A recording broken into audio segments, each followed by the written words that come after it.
Bismillahirrahmanirrahim. Selamat siang. Assalamualaikum warahmatullahi wabarakatuh. Yang kami takdimi pengasuh Pondok Pesantren Nurul Jadid, yang kami takdimi Rektor Universitas Nurul Jadid, yang kami hormati pimpinan fakultas dan pimpinan lembaga Universitas Nurul Jadid, dan yang kami hormati Bapak Ibu dosen Universitas Nurul Jadid. Alhamdulillah, rasa syukur marilah kita panjatkan kehadirat Allah Subhanahu wa taala atas limpahan rahmat, taufik dan hidayahnya sehingga pada siang hari ini kita bisa melaksanakan kegiatan sosialisasi terkait dengan implementasi kebijakan pembelajaran dengan blended learning di Universitas Nurul Jadid dalam keadaan sehat walafiat. Salawat serta salam semoga tetap tercurah limpahkan kepada junjungan Nabi besar Nabi Muhammad SAW. Bapak Ibu, untuk susunan acara pada siang hari ini, yang pertama adalah pembukaan, kemudian langsung dilanjutkan kegiatan inti yaitu sosialisasi terkait implementasi kebijakan sistem pembelajaran blended learning. Di antaranya ada 3 sosialisasi yang akan disampaikan oleh Kepala LPIP. Yang pertama adalah kebijakan sistem pembelajaran blended learning, kemudian yang kedua adalah penyusunan RPS. Ini mungkin hanya mereview dan memvalidasi sesuai dengan template yang sudah ditetapkan kemarin. Kemudian yang ketiga adalah implementasi ini ya, LMS atau Learning Management System, e-learning di e-learning Indonesia. Baik, itu susunan acaranya. Marilah kita buka acara pada siang hari ini dengan bacaan umum kitab. Mudah-mudahan acara ini berjalan dengan lancar sesuai harapan. Al-Fatihah. Bismillahirrahmanirrahim. Alhamdulillahirrahmanirrahim.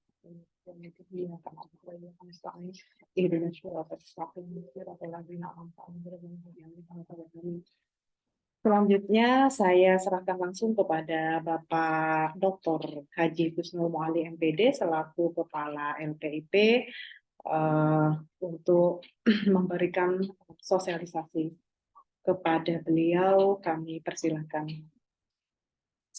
Terima kasih Bu Tuti. Assalamualaikum warahmatullahi wabarakatuh. Bismillahirrahmanirrahim. Wassalatu wassalamu ala sayyidina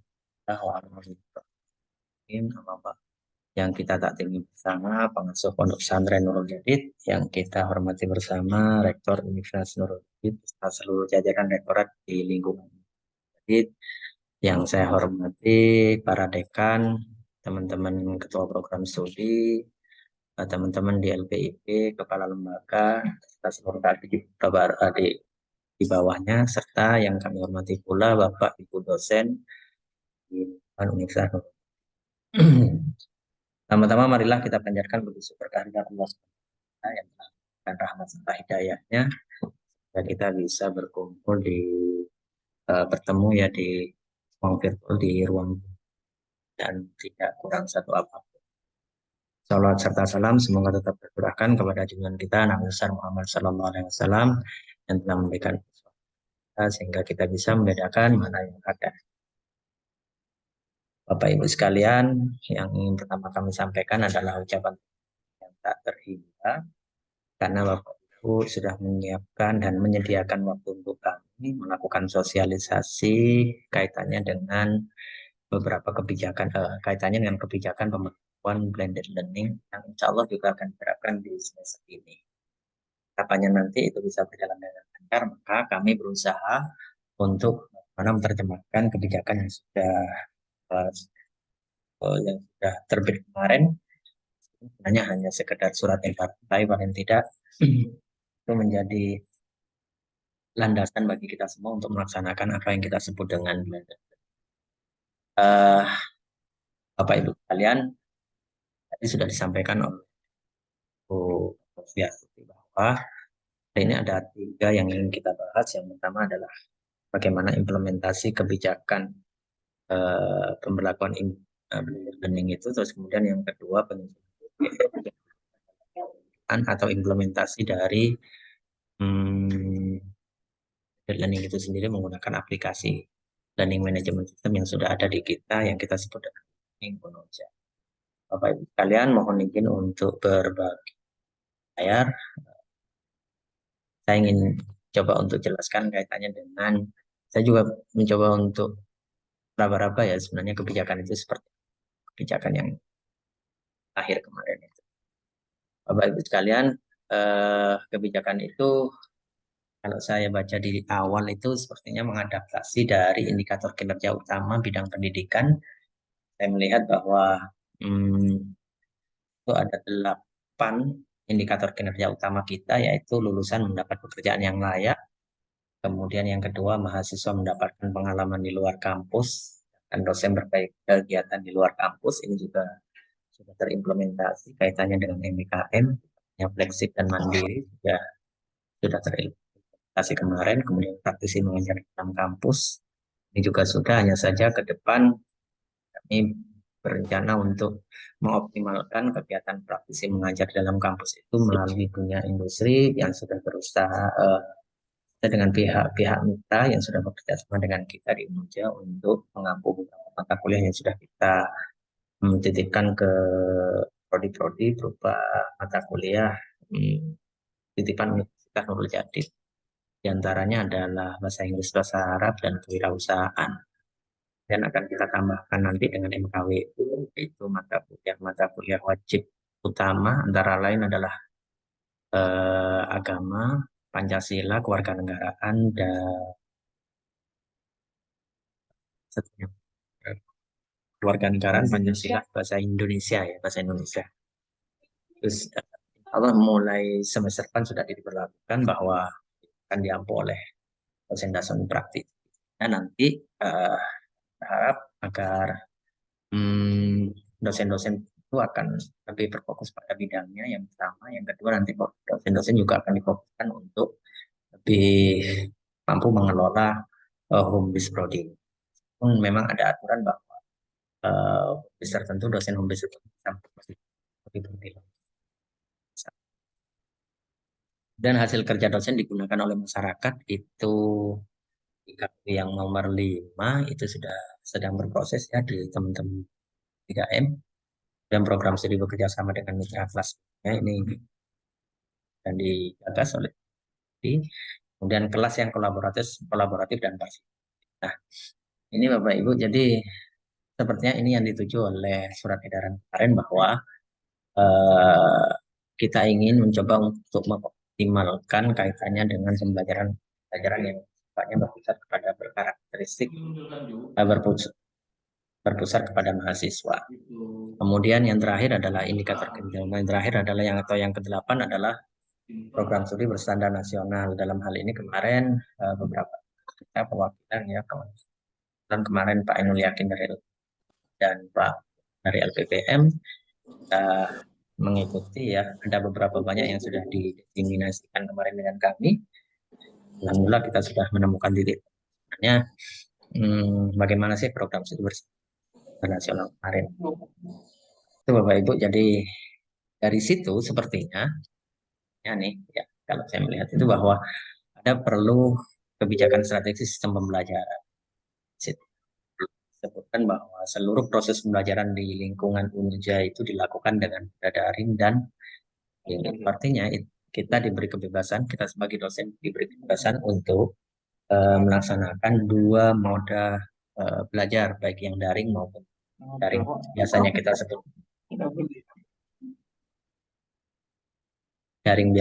sebut dengan dalam jaringan, sedangkan luar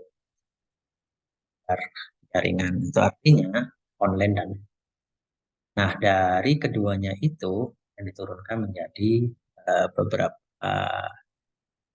item, diantaranya adalah karakteristik pembelajarannya, bagaimana rencana pembelajaran seperti apa, kemudian ada blended learning itu menganut sistem sinkronus asinkronus, dan yang terakhir monitoring dan evaluasi. Kita membaca dari surat edaran Wakil Rektor 1 kemarin bahwa memang ditegaskan untuk pembelajaran luring sepertinya mengarah pada beberapa karakteristik pembelajaran, yaitu interaktif, integratif, saintifik, kontekstual, tematik, efektif, kolaboratif, dan bersifat pada mahasiswa. Itu artinya jelaskan di situ bahwa seluruh kegiatan pembelajaran yang memiliki karakter-karakter tersebut itu bisa dilaksanakan melalui model pembelajaran small group discussion, case method, collaborative learning, dan seterusnya hingga pada e-learning. Dan dituliskan dengan jelas di surat edaran kemarin.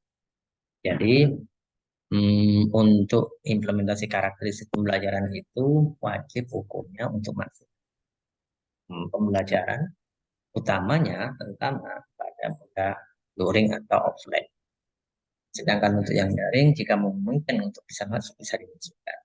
Kalau luring memang wajib untuk memasukkan statistik yang sudah saya sampaikan tadi. Kemudian untuk mengimplementasikan daring dan luring itu juga dengan capaian indikator kinerja pertama kaitannya dengan peningkatan kualitas dosen, mahasiswa, serta lulusan, maka perlu dilakukan standarisasi. Nah, dalam hal ini kami di LPIP melakukan standarisasi rencana pembelajaran yang basisnya memiliki orientasi OBE atau outcome based. Kemarin beberapa minggu yang lalu kita sudah mengundang pakar untuk melatih para dosen kaitannya dengan teknik penyusunan RPS berbasis atau berorientasi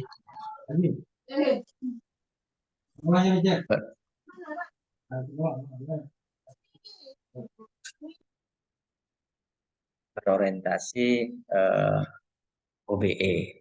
Di situ nanti Bapak Ibu diwajibkan menyusun RPS, kemudian perencanaan penilaian dan kontrak belajar, di mana ketiga dokumen yang dibutuhkan itu sudah kita siapkan, ada di web kami, bisa diakses melalui sid/template RPS 2003.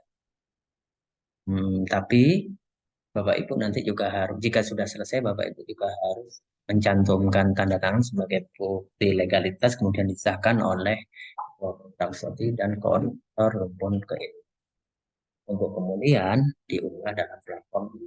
Ya. Kaitannya dengan blended learning, Bapak Ibu. Blended learning kita itu sinkronis asinkronis.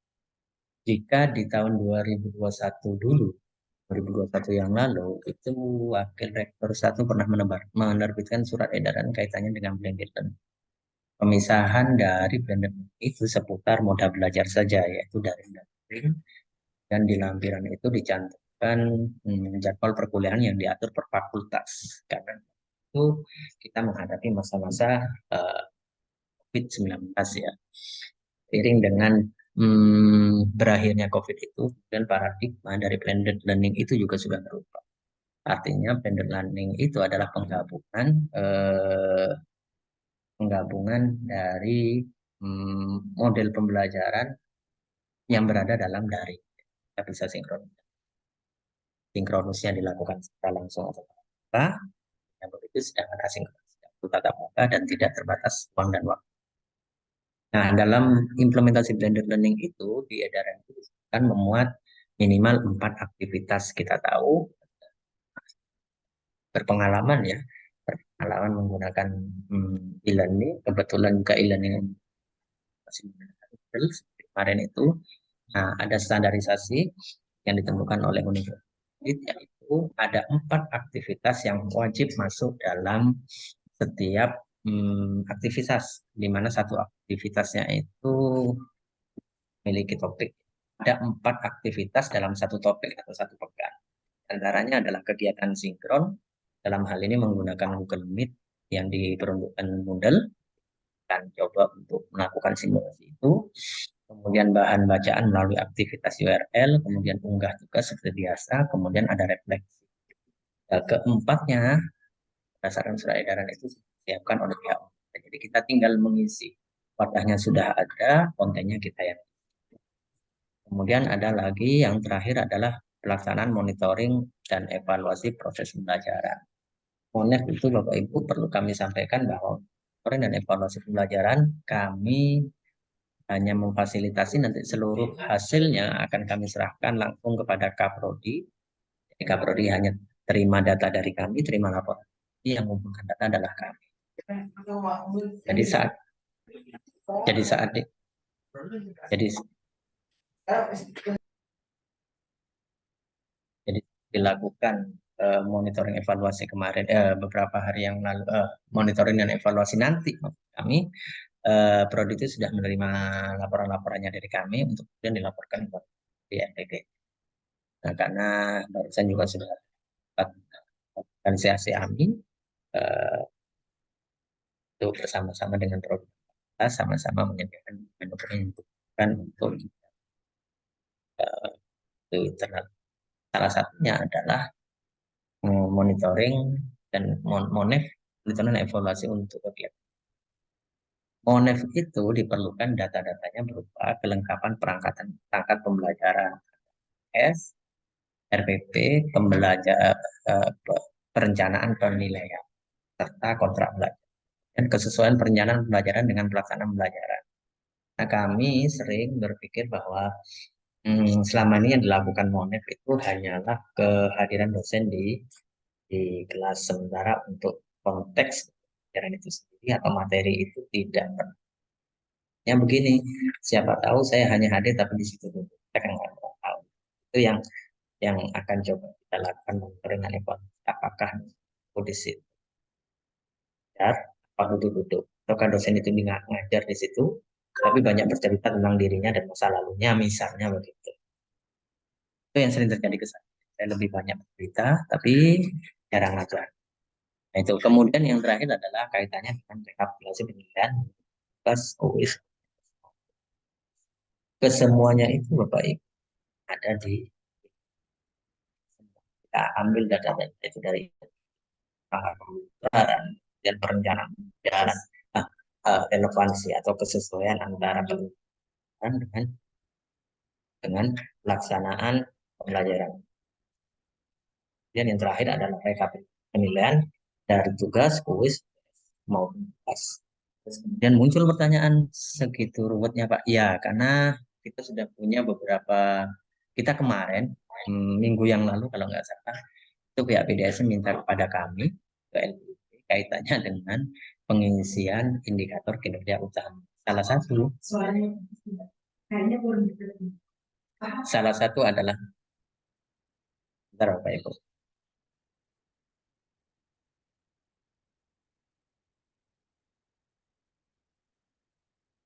Tes cek, jelas sudah ya. Salah satu saya kembali cerita bahwa seminggu yang lalu itu pihak PDASI minta kepada kami kaitannya dengan pengisian aplikasi indikator kinerja utama kaitannya dengan proses pembelajaran. Itu diminta RPS-nya, diminta juga hasil proyeknya, diminta juga beberapa dokumen-dokumen yang diantaranya adalah S dan UAS. Kami agak kesulitan karena memang berfokus kemarin itu pada semester genap 2023 kemarin. Jadi kami agak kesusahan di situ. Jadi untuk ke depan mungkin agar kami juga mau lagi. Iya. Oh gitu. Kemudian jaringan gitu ya. Langsung ini saya. Jadi itu Bapak Ibu. Jadi memang untuk proses monitoring dan evaluasi itu sangat kita butuhkan untuk beberapa dokumen-dokumen tersebut. Nah, untuk itu izinkan saya untuk memulainya dari RPS Bapak Ibu. Tapi sebelum saya mulai mungkin Bapak Ibu bisa bertanya dulu kaitannya kan begini. Kemarin itu kita melaksanakan proses pelatihan untuk penyusunan rencana pembelajaran semester. Nah, kemudian kami sudah mengedarkan surat kaitannya dengan template, standarisasi template ya, template yang sama antara satu prodi dengan prodi yang lain, satu fakultas dengan prodi. Se-Unuja itu kemudian di-download. Apakah dari cara pengisiannya, bagian mana dari Bapak Ibu yang merasa kesulitan?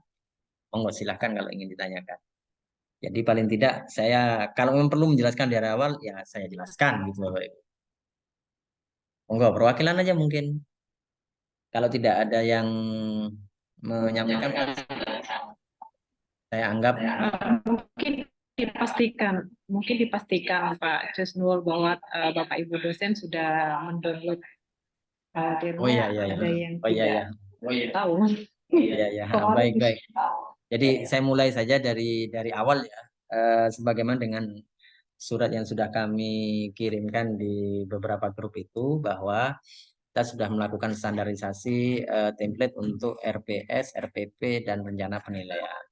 Nah, itu semua Bapak Ibu bisa akses di s.id/template RPS 2023. RPS-nya huruf besar, 2023-nya pakai angka. Bukan ditulis 2023, bukan Bapak. Di template RPS huruf besar semua 2023.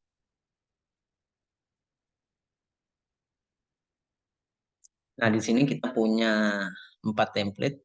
Di antara lain adalah kontrak kuliah, sebenarnya kontrak belajar ya.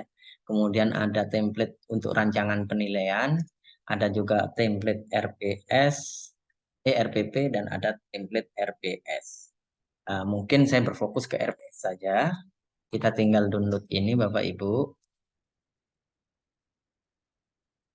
Dan, oh ya oke, dan ya.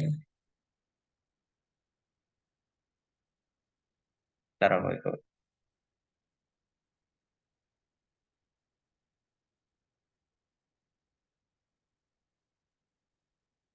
Nah, ini adalah template RPS kita yang mulai diberlakukan sekarang. Bapak Ibu tinggal isi saja, misalnya saya itu ngajar, kenapa nggak muncul lah? Sorry, sorry, sebentar, sebentar Bapak Ibu, sebentar.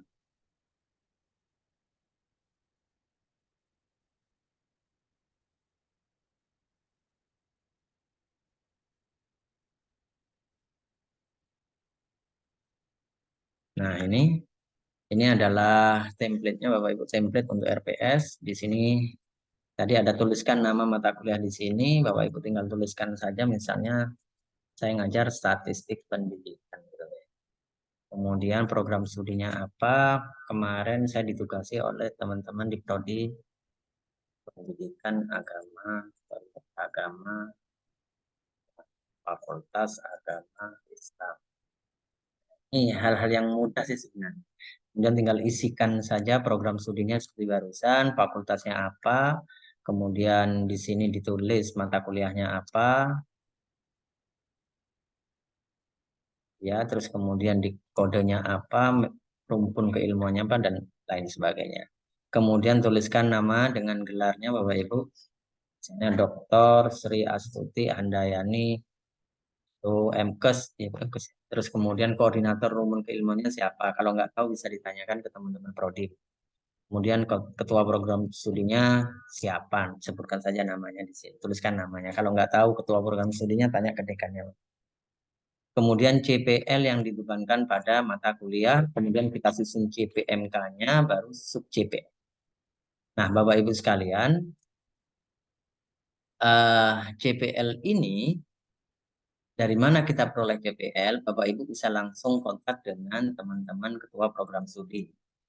Pengalaman saya kemarin, karena saya ngajar di PAI, saya dikirimi oleh Pak Kaprodi PAI di FAI itu, saya dikirimi. Saya tulis di sini, saya tulis ada kodenya apa, terus CPL-nya bunyinya apa. Sebentar.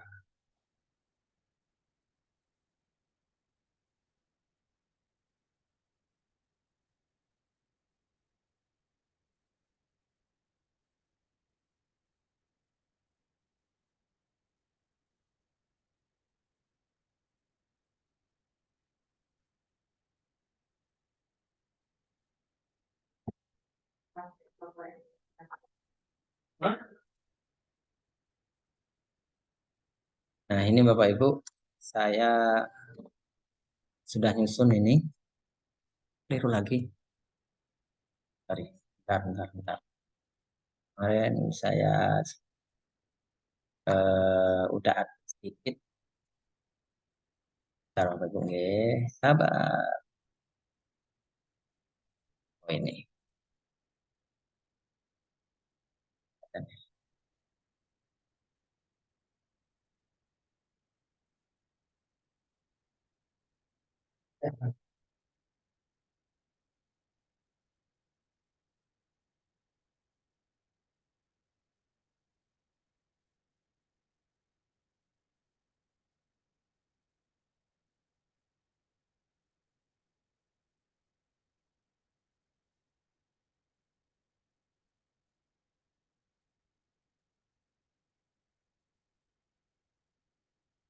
Baik, saya coba untuk presentasikan yang sudah saya buat Bapak Ibu. Nih, karena saya juga ngajar statistik pendidikan, maka Bapak Ibu tinggal tuliskan mata kuliahnya di sini. Sudah ini semua saya jelaskan barusan. Kemudian mata kuliahnya, kode ini saya peroleh dari Kaprodi, kumpul keilmuannya juga saya dapatkan dari Kaprodi, bobotnya dari Kaprodi, semesternya semester berapa, terus tanggalnya tanggal saat nyusun RPS ini. Kemudian ini rumpun ke koordinator rumpun keilmuannya juga sudah. Nah, ini Bapak Ibu, untuk yang TPL yang dibebankan pada mata kuliah itu untuk statistik pendidikan, ini contoh saja Bapak Ibu, itu ada 3 aspek, yaitu sikap, pengetahuan, dan keterampilan. Di mana keterampilan itu terbagi menjadi 2, yaitu keterampilan umum atau KU dan keterampilan khusus atau KK. S-nya ini adalah sikap, B-nya pengetahuan. 3 ini prodi yang menentukan. Prodi PAI yang sudah dikirimkan ke saya itu CPL-nya menyebutkan bahwa untuk sikap pada mata kuliah statistik pendidikan itu masuk dalam S3 atau sikap nomor 3. Bunyinya berkontribusi dalam peningkatan mutu kehidupan bermasyarakat, berbangsa, bernegara, dan kemajuan peradaban berdasarkan Pancasila. Kita lagi supaya kelihatan. Oke. Sedangkan menurut Kaprodi, statistik pendidikan itu dititipi CPL pengetahuan untuk pengetahuan nomor 12 dan pengetahuan nomor 13. Ya, ini Bapak Ibu.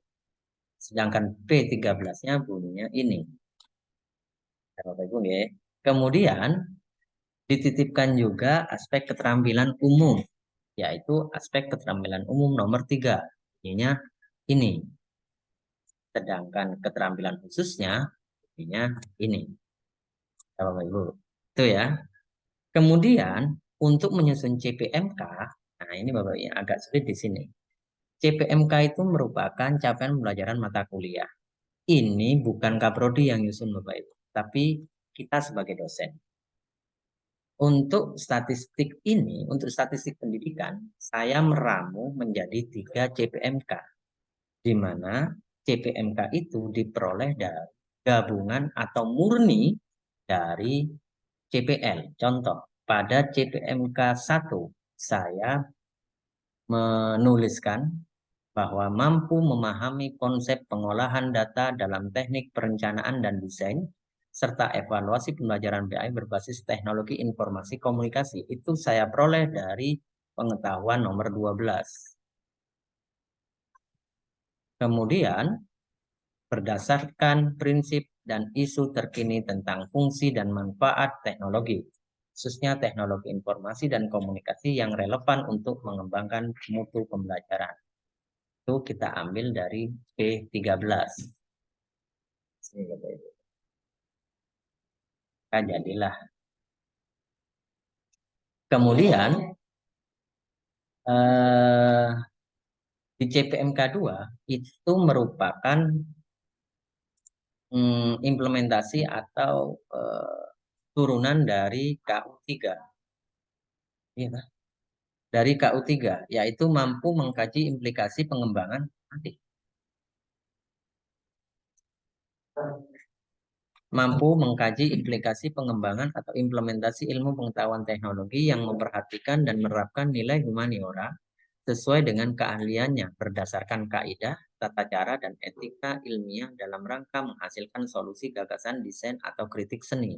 Itu saya masukkan dalam CPMK nomor 2. Pak, apakah boleh sama? Boleh, nggak apa-apa, karena tidak diintegrasikan. Sedangkan untuk CPMK yang 3, itu saya mengintegrasikan antara keterampilan khusus dan keterampilan khusus nomor 8 dan sikap nomor 3. Itu Bapak Ibu. Nah, Sedangkan untuk sub CPMK, itu menggunakan dari masing-masing. Sebentar, saya ambilkan punya saya. Saya kemarin menggunakan ya.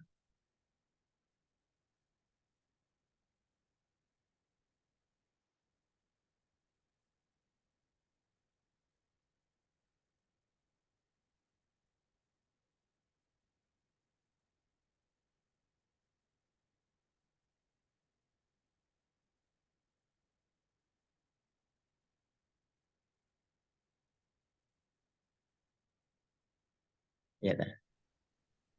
Ya Bapak Ibu, jadi mohon izin lagi untuk screen. Kalau saya menggunakannya seperti ini Bapak Ibu. Jadi saya menggunakan apa yang disebut dengan analisis instruksional.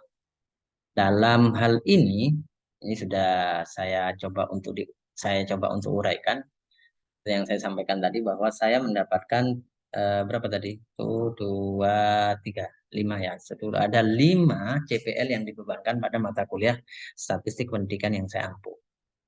Kemudian saya buat ini sebuah analisis instruksional yang di dalamnya berisi tentang bidang kemampuan. Nah, deskripsi tingkat kemampuan dan deskripsi tingkat keluasan dan kerumitan materi ilmu. Kita di sini dulu. Kita tidak ke CPMK dulu. Bidang ilmunya itu ada 3 Bapak Ibu. Ada kognitif, ada psikomotor, dan afektif. Ada semacam ini Bapak Ibu. Semacam oret-oret. Kemudian kognitifnya kita deskripsikan berdasarkan taksonomi Bloom. Kognitif level 6 itu masih memuat memahami, maka saya masukkan saja misalnya memahami. Sedangkan untuk psikomotor dalam taksonomi Bloom salah satunya itu ada yang menganalisis. Taksonomi Bloom level 6 itu ada yang menganalisis. Kemudian afektif, untuk aspek afektif salah satu dari aspek afektif itu adalah menyajikan menurut taksonomi Bloom level 6. Kemudian kita masukkan masing-masing CPL tadi. Memahami apa kira-kira? Kita masukkan misalnya P12, menguasai prinsip dan teknik perencanaan dan desain serta evaluasi, saya masukkan. Menguasainya saya hapus, saya ganti dengan memahami. Teknik perencanaan dan desain serta evaluasi pelajaran PAI berbasis teknologi itu ada di P12. Kemudian ini yang P13-nya saya masukkan dalam aspek kognitif. Menguasai prinsip saya masukkan. Berdasarkan prinsip dan isu hingga menjadi sebuah redaksi yang mudah dipahami. Maka kita buat itu menjadi sebuah CPMK. Memahami konsep pengolahan data dalam dan seterusnya. Maka jadilah dia sebuah. Begitu juga dengan ini, psikomotor menganalisis. Maka dapat menganalisis berbagai uji hipotesis, pindahkan ke sini saja. Begitu juga dengan afektif. Tadi sudah saya sebutkan menyajikan, maka dapat menyajikan organisasi data berdasarkan kurikulum dan seterusnya. Jadi ini adalah CPMK. Di statistik pendidikan yang saya ampu itu memiliki 3 CPMK yang dititipkan oleh prodi melalui CPL. Dan kemampuan akhirnya atau sub CPMK-nya ini sudah mengarah kepada materi Bapak. Kalau saya nih, saya buat materinya dulu. Baru setelah itu saya bikin sub CPMK.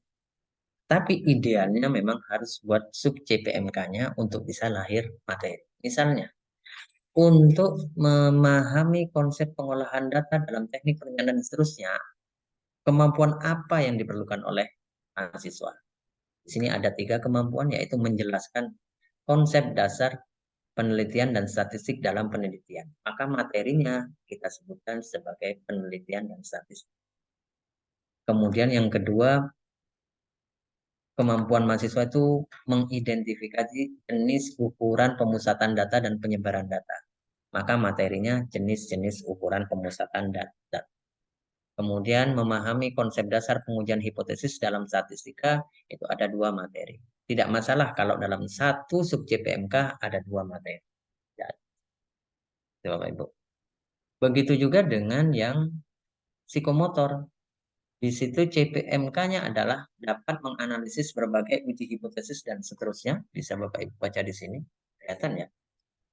Kemudian sub CPMK-nya untuk memahami, untuk menganalisis diperlukan pengujian hipotesis deskriptif. Maka kita buat itu menjadi merancang pengujian hipotesis deskriptif.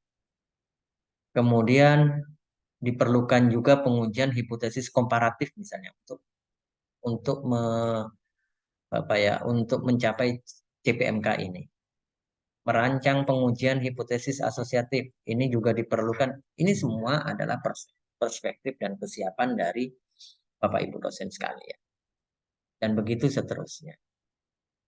Maka jadi itu sudah tinggal kita geser ke yang tadi itu RPS-nya. Kita geser ke RPS tadi. Nah, kita geser ke RPS ini. Sudah selesai sub CPMK, suplemen dan seterusnya sudah sama dengan yang tadi. Baru setelah itu kita buat hubungan sub CPMK dengan CPL. Ini ada beberapa teman-teman yang langsung menyatakan ke saya, Pak, saya agak kebingungan itu. Oke, baik, kita jelaskan di sini. Mudah-mudahan penjelasan saya bisa menjawab pertanyaan Bapak Ibu sekalian.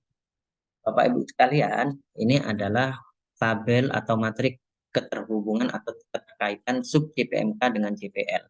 Jika di template di atas ini kan header dari kolom ya, ada sub CPMK, kemudian di sini persen.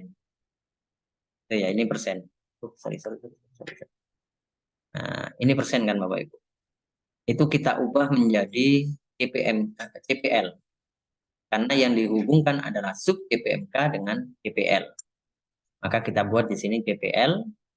Karena untuk statistik pendidikan ada 5 CPL, maka di sini ada 5 kolom. Yaitu satu kolom untuk S3 di atas tadi, satu kolom untuk CPL dengan kode P12, kemudian satu kolom untuk CPL P13, KU3, dan KK8. Jika kita lihat kemudian cara ngisinya, kita lihat di CPP12, di CPMK1 itu memuat CPLP 12 dan CPLP 13. Kita lihat di atas. Di CPMK 1 itu ada P12 dan P13. Kita centang. Karena ini saling keterkaitan antara sub CPMK 1 dengan P12. Ada kaitan antara P13 dan CPMK 1. Maka kita centang. Kemudian di CPMK 2, kita lihat di CPMK 2. Di sub CPMK maksud saya, di sub CPMK 2 itu lahir dari ini P12 dan P13, maka kita tinggal centang. Begitu seterusnya. Pahami Bapak Ibu ya? Terus kemudian kita hitung dalam satu baris ini ada berapa centangan? Ada 2. Di sini ada berapa centang? 2. Yang sub CPMK 3 ada berapa? Ada 2. Dan seterusnya. Kecuali yang CPMK 5, 6, 7, 8, dan 9 itu hanya 1. Kemudian bobot persentasenya bagaimana? Tinggal 2 dibagi jumlah keseluruhan. Di sini 19 ya. 2 per 19 ketemu 10,5. Karena ini nilainya juga 2 dibagi dengan 19 maka dan seterusnya. Kalau ini 1 dibagi berapa? 19 dari jumlah keseluruhan. 19. Hasilnya 5,3. Ini 10 dan seterusnya. Kita jumlah ini semua adalah 100%. Nah, dari inilah, dari hubungan sub CPMK dan CPL inilah merupakan cikal bakal penghitungan bobot untuk CPL yang disampaikan oleh Pak Furkan dan Pak Ainul Yakin setelah melaksanakan pendampingan atau apa kemarin BIMTEK dengan teman-teman di ITS. Nah, ini nanti coba kita generalisasikan untuk menjadi sebuah bobot dari CPL. Nanti biar kita yang merumuskan itu. Kita lanjut ke bawah Bapak Ibu. Nanti kalau ada yang nggak paham silahkan ditanya. Kemudian di bawahnya ada deskripsi singkat mata kuliah. Ini biasanya kita peroleh dari Prodi Bapak Ibu. Ini kita peroleh dari Prodi. Ini kita tinggal copy paste. Kemudian bahan kajian ini pun juga kita dapat dari prodi. Karena ada rumusan bagaimana, ada rumusan cara menyusun bahan kajian. Ini adalah prodi. Kemudian topik bahasan sudah kita masukkan tadi itu di analisis instruksionalnya tadi. Ada penelitian dan statistik, data dan pengorganisasian, jenis-jenis ukuran pemusatan itu untuk statistik pendidikan. Kemudian pustaka dibagi menjadi dua, Bapak Ibu, ada utama dan pendukung. Pastikan Bapak Ibu yang dituliskan di sini memang betul adanya atau memang benar-benar Bapak Ibu miliki. Misalnya ini, karena ini saya punya, tapi ini kaitannya tidak dengan statistik, karena ini saya buat sebagai contoh. Untuk pustaka utama saya punya dua, dari ini dan ini, Creswell dan Cohen. Kemudian untuk pendukungnya saya punya tiga, dari Purwanto, ini dan ini. Bapak Ibu. Kemudian software apa yang dipakai? Karena ini statistik pendidikan, saya menggunakan SPSS versi 16.0. Hardware-nya yang saya gunakan adalah lab. Tim teaching kita nggak ada. Asesmennya kita berdasarkan pada rubrik penilaian, berdasarkan pada perencanaan penilaian. Kita tulis saja misalnya rubrik gitu ya. Rubrik penilaian. Misalnya penilaian.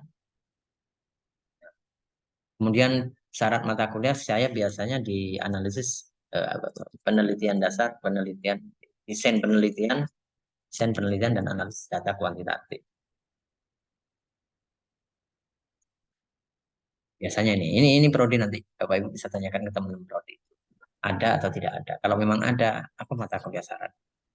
Kemudian di bawah ada peta kompetensi. Ini kita gunakan itu loh Bu, apa? Nantilah saya jelaskan. Saya ke bawah dulu. Ke bawah dulu. Karena di sini juga tidak kalah penting dari peta kompetensi. Kita tinggal masukkan saja Bapak Ibu yang ada di atas tadi. Misalnya sub CPMK-nya apa? Ini ya. Nomor ini maksudnya adalah minggu pertama. Kita coba untuk menyajikan sub CPMK ini. Kemudian indikator penilaian apa? Indikator penilaiannya apa? Kemudian kriteria dan teknik penilaiannya seperti apa? Indikator, namanya indikator itu kan cara kita mengukur. Ya, apa yang mau kita ukur? Ternyata yang mau kita ukur itu tadi, ketepatan menjelaskan perbedaan misalnya. Terus kemudian ketepatan menjelaskan apa? Ketepatan menyebutkan apa? Ketepatan menjelaskan. Nanti jika ini diimplementasikan dalam bentuk soal misalnya, kita tinggal mengambil saja, jelaskan perbedaan pendekatan penelitian begitu. Jelaskan etika dalam penelitian. Jelaskan, sebutkan, bisa jadi begitu jika kita ingin membuat soal-soal esai atau soal-soal pilihan ganda. Kemudian kriteria penilaian dan teknik penilaian seperti apa kita? Kriterianya berdasarkan pedoman penskoran. Sudah ada di template perancangan penilaian. Kemudian tekniknya ada tes non tes. Tes itu ada dua Bapak Ibu. Ada uraian dan pilihan ganda. Sedangkan untuk non tes itu selain dua itu tadi. Misalnya meringkas, merangkum, menganalisis macam-macam untuk non tes. Kemudian digunakan apa di situ, menggunakan kuis. Nah ini yang penting sebenarnya. Nah ini harus diupload nanti.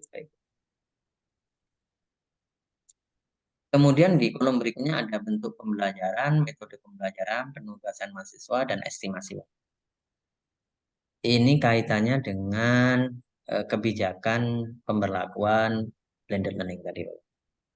Jadi di UNUJA sudah diberlakukan kaitannya dengan luring dan daring. Kita diperbolehkan memilih salah satu.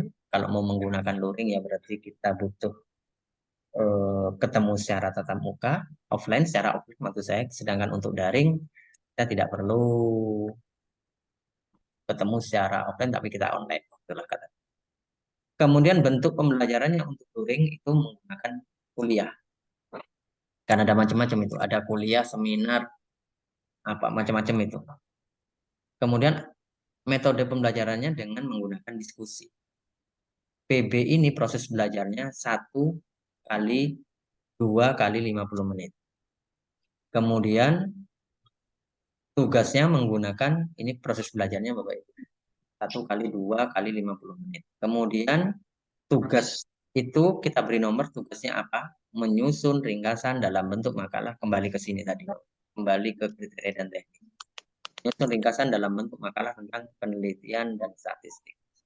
PT ini adalah penugasan struktur dan KM itu apa saya? Itu kalau kita total di sini ini ada 1, ini ada 1, ini ada 1, ada 3 sesuai dengan yang di atas tadi. Jadi pengalokasian 3 SKS tadi yang di sini Bapak, pengalokasian 3 SKS ini kaitannya dengan itu tadi. Jadi 1 SKS kita gunakan untuk belajar, 2 SKS sisanya itu untuk penugasan terstruktur dan PKM ini. Karena untuk proses belajar ketentuannya 50 menit, maka 2 kali 50 menit. Sedangkan untuk penilaian penugasan terstruktur dan KM ini 60 menit. Sedangkan untuk kolom daringnya, kita tinggal masukkan saja link. Kalau memang kita masukkan video itu dalam YouTube, misalnya, ya kita tinggal masukkan saja YouTube-nya di sini. Kalau memang Google Meet, masukkan saja Google Meet-nya di sini. Itu nanti. Kemudian materi pembelajaran, di bawahnya ada pustaka. Materinya ditulis, pustakanya ini merujuk pada 2, itu adalah nomor 2 di atas. Ini, jadi di sini memang diurutkan meskipun dia terpisah menjadi utama dan penutup. 1, Saya butuh ditampilkan. teruskan jadi 3, 5. Pun ini masuk dalam penutup, tapi nomornya tetap urut. Agar bisa diidentifikasi bahwa materi ini rujukannya adalah pustaka nomor 2. Ya, siapa yang ini punya crash fair? Halaman berapa? Halaman 1 sampai 12. Nah, ini kalau diterima oleh mahasiswa, misalnya dia punya buku yang sama, dia akan merujuk ke situ sebagai pedoman dia untuk bahan bacaan. Bobot penilaiannya seperti berapa? 10,5. Dasarnya apa? Tadi itu. Dasarnya adalah hubungan sub CPMK dan CPM. Itu Bapak Ibu. Nah, itu bisa diteruskan terus ke bawah. Ini belum selesai karena saya buat untuk untuk contoh saya. Jadi itu kaitannya dengan penyusunan LPS. Saya kembalikan ke Bu Astuti. Mungkin ada beberapa hal yang disampaikan oleh Bapak Ibu. Nah, terima kasih. Oke, terima kasih Pak Cisnul Muali. Monggo Bapak Ibu sebelum dilanjutkan ke sosialisasi berikutnya perihal yang e-learning Indonesia. Barangkali yang RPS ini Bapak Ibu jika ada hal yang kurang jelas yang belum dipahami, monggo bisa ditanyakan. Adakah yang mau bertanya? Oh, Pak Fulkon. Mohon Oke, izin. monggo Pak Fulkon. Oke. Tadi kalau lihat RPS-nya Pak Kepala ini lengkap ini. Ya tentu kan pertama membuat RPS itu tidak asal membuat RPS begitu, tapi dari kurikulum dari masing-masing prodi begitu ya. Ya dari masing-masing kurikulum prodi itu diturunkan ke CPL yang dibebankan ke mata kuliah. Nah, sementara mungkin di teknik ini kita belum dapat sebaran kurikulum yang baru atau mungkin kurikulum yang lama begitu. Tidak tahu mungkin di beberapa fakultas yang lain apakah sudah dapat dalam satu mata kuliah dibebankan CPL-nya apa saja dan diturunkan dalam bentuk CPMK.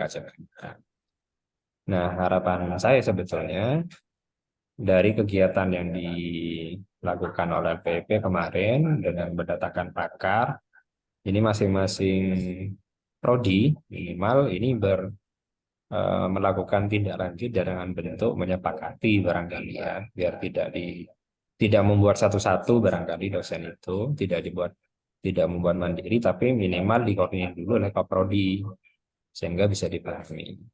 Sehingga ketika menyusun RPS ini sudah sesuai dengan kebutuhan prodi, tidak sesuai dengan kebutuhan dosen. Jadi kadang-kadang mungkin menentukan bahan kajiannya dosen ya sudah sesuai dengan saya saja.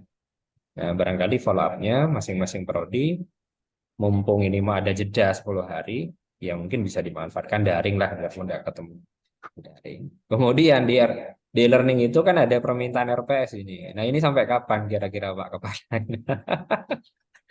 Kan butuh itu, butuh validasi dari Kaprodi, RMPMK-nya, dan yang lainnya, begitu. Nah, sehingga ketika ada momen-momen seperti permintaan pemenuhan IKU yang dari kementerian, ini mudah bagi teman-teman dosen begitu ya. Dan kalau kita sudah menyiapkan perangkat pembelajaran di awal, RPS-nya, penilaian, tugasnya, itu mungkin akan berat di awal, tapi nanti akan mudah ketika proses pembelajaran. Ya, cuman tidak tahu, saya mungkin teman-teman nanti bisa berbagi pengalaman. Jadi kalau hanya RPS kadang di jalan itu buat ininya barangkali buat soalnya begitu. Kadang ya akan di jalan itu akan berat juga menyusun soal UTS, menyusun UAS. Tapi kalau sudah ada di awal dan ini sudah disepakati, mumpung ya beberapa fakultas sudah aktif barangkali ya, di beberapa fakultas mungkin belum aktif. Mumpung belum masuk ke pertemuan-pertemuan yang lebih jauh lagi, masih awal perkuliahan, barangkali ini mungkin bisa disepakati Pak. Bisa disepakati RPS itu kapan dikirimkan di e-learning sehingga bisa minimal ditelaah oleh tim pakar mungkin yang ditunjuk atau mungkin yang terlibat dengan prodi sehingga sudah terstandar dan semacam. Jadi pada intinya ya apa yang dibuat oleh PEP dengan adanya upgrading sistem pembelajaran ini, mari kita penuhi sama-sama. Kalaupun ada yang keliru, perbaiki sama-sama. Begitu kira-kira. Oke, terima kasih. Oke, baik. Terima kasih Pak Furkon. Jadi memang sementara ini yang saya tahu Pak Furkon, yang saya tahu itu yang kirim ke saya hanya FAI Pak. Karena kebetulan saya juga ngajar di FAI. Yang dikirimkan oleh Kaprodi kepada kami sebagai dosen itu adalah pertama CPL, yang kedua bahan kajian, sama apa satunya saya lupa. Itu dikirimi lengkap ke kita. Oh, ada deskripsi mata kuliah. Jadi ada 3 yang dikirim ke kami. Seperti yang saya sampaikan tadi, memang CPL itu menjadi rujukan utama bagi dosen untuk menyusun CPMK dan CPMK, sub CPMK-nya, hingga nanti muncullah bobot pada masing-masing sub CPMK. Harapannya itu. Nah, nanti jika sudah selesai, nanti juga akan coba kita jelaskan kaitannya di e-learning. Setelah selesai menyusun itu, nanti ada batasan waktu. Bapak Ibu nanti bisa lihat di e-learning, di situ ada upgrading. Di e-learning ada upgrade, di situ kewajiban Bapak Ibu upgrading sistem pembelajaran kalau nggak salah. Nah, bisa di-upload di situ selain di e-learning Bapak Ibu. Jadi di-upload di upgrading sistem pembelajaran, e-learning itu ada folder itu. Selain itu juga di pembelajaran Bapak Ibu sekalian. Harapannya nanti untuk yang upgrading sistem pembelajaran itu memang adminnya ada di LPIP. Jadi kami bisa memantau seluruh proses perencanaan pembelajaran, RPS-nya di situ. Sedangkan untuk yang mana aktivitas kelas itu bisa dipantau langsung atau dimonitoring oleh teman-teman prodi. Jadi ada dua jalan yang bisa dilakukan untuk monitoring dan evaluasi. Yang pertama melalui kami, tersedia di upgrading sistem pembelajaran. Yang kedua itu melalui Kaprodi bisa ikut ikut memonitoring di situ melalui aplikasi, melalui aktivitas-aktivitas yang dilakukan. Terima kasih Pak Furkon atas masukannya. Jadi nanti setelah e-learning, setelah pemaparan terkait learning management system, nanti kita juga coba untuk bahas ini karena memang kapan paling lambatnya gitu, karena kami berpikir teman-teman dosen itu tidak hanya ngajar satu mata kuliah, ada yang beberapa berbeda mata kuliah. Misalnya 4 mata kuliah diajar semua begitu, ada yang begitu. Makanya butuh waktu. Tapi betul juga, mumpung ada waktu, berapa hari kita liburan? 20 hari ya, Pak? 10 hari, Pak. Oh, 10 ya. Oh, berarti LPIP yang libur 20 hari. 10 hari enggak, kita punya waktu 10 hari untuk nyusun itulah gitu. Terima kasih Pak Furkon, mungkin ada yang perlu disampaikan lagi Pak Furkon. Cukup. Oh, Cukup cukup. materi. Baik. Saya kembalikan ke Bu Astuti. Geng Pak Jus, Pak Furkon tadi sudah mewakili dari teman-teman Fakultas Teknik. Saya rasa fakultas yang lain juga ada yang belum, seperti Fakultas Kesehatan. Nah, ini mumpung ada Kaprodinya ini Pak Munir. Ada juga Pak Dekan Soshum. Nah, ini mungkin karena kunci dari RPS ini kan CPL itu harus segera disosialisasikan atau didistribusikan kepada dosen-dosen supaya waktu 10 hari ini bisa dimanfaatkan oleh dosen-dosen untuk menyusun RPS sesuai dengan template yang sudah distandarkan begitu. Oke. Selanjutnya mungkin dari fakultas yang lain, teman-teman Bapak Ibu dosen, cukup. Kalau begitu dilanjutkan satu sosialisasi lagi. Oh, Pak Nur Hamid. Pak Nur Hamid dari Soshum. Monggo Pak NH.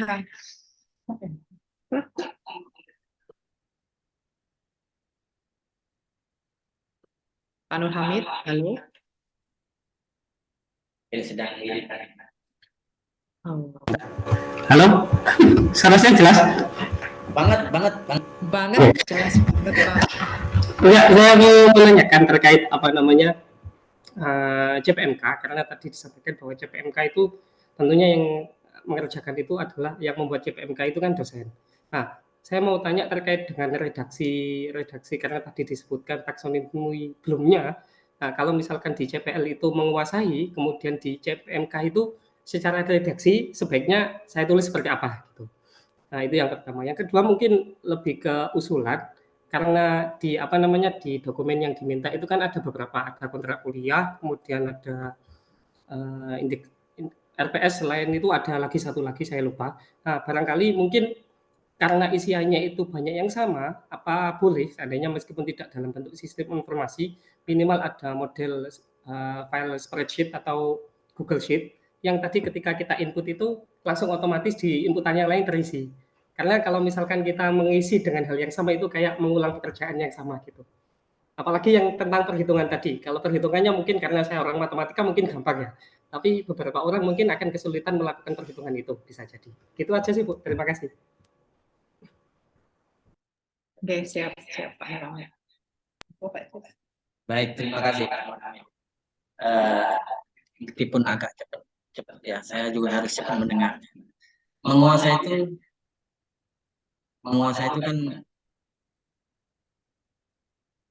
kan salah satu taksonomi di Bloomberg. Anu rame.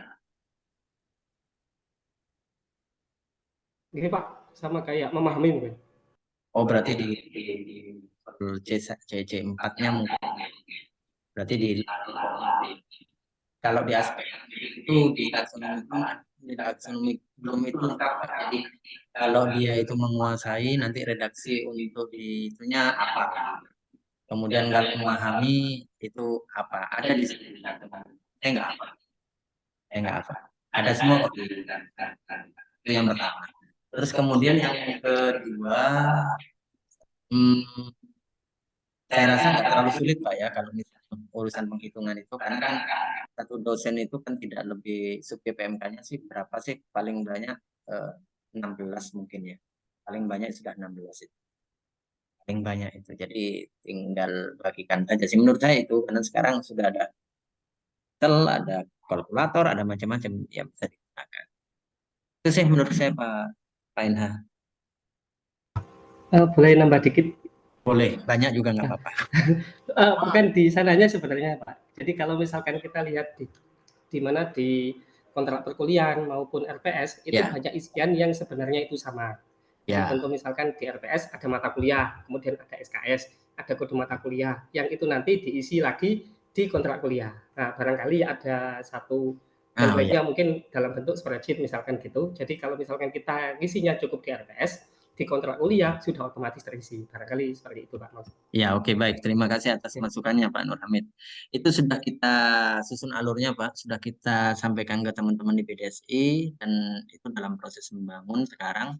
Insya Allah semester depan katanya begitu. Tuh. Karena dulu di bulan Mei, sekitar Mei dan Juni itu kita sudah sampaikan ke teman-teman PDSI untuk mengintegrasikan gitu ya, kaitannya dengan lubuk pelajaran, mulai dari perencanaannya, pelaksanaannya hingga pada penilaian. Semuanya berorientasi pada outcome based education. Hanya saja nggak bisa diterapkan di semester ini karena memang waktunya terlalu mepet waktu itu. Sedangkan apa namanya, alur yang kita buat itu lumayan, gitu, role modelnya agak lumayan rumit, kata PDSI begitu. Tapi nggak apa-apa, masukannya baik sekali. Kalau menggunakan Google Form saya nggak mampu, Pak. Saya nggak mampu untuk menyusun itu, maka kami buat alur untuk bisa masuk dalam aplikasi agar tidak berubah-ubah lagi. Kalaupun ada berubah sedikit mungkin dalam teks pengembangan saja. Insya Allah ke depan Pak Nurhamid akan ada. Untuk sementara ini karena memang kita diminta dalam bentuk dalam bentuk dokumen begitu, jadi memang mohon kesabaran Bapak Ibu dosen untuk menulis beberapa kali berulang. Meskipun menulis berulang kali sebenarnya sih Ctrl V, Ctrl C, Ctrl V, Ctrl V begitu aja sih sebenarnya. Tapi itu berulang dan memang kerjanya memang 2 kali. Mohon kesabarannya Bapak Ibu sekalian. Itu Pak NH. Siap, terima kasih. Sama-sama. Oke, baik. Barangkali langsung dilanjutkan dulu ya, Pak Jus ya. Nanti masih ada Boleh. diberi kesempatan kembali untuk diskusi. Selanjutnya adalah materi terkait dengan e-learning. Oh, sudah. Oke, baik. Terima kasih. Saya sedang baca chat. Baik, Bapak Ibu, terima kasih. Saya lanjutkan. Ini kaitannya dengan e-learning. Nah,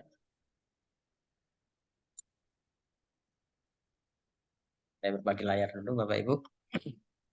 Di surat edaran Warek 1 itu menyebutkan kaitannya dengan penggunaan learning management system gitu. Tidak disebutkan, tapi saya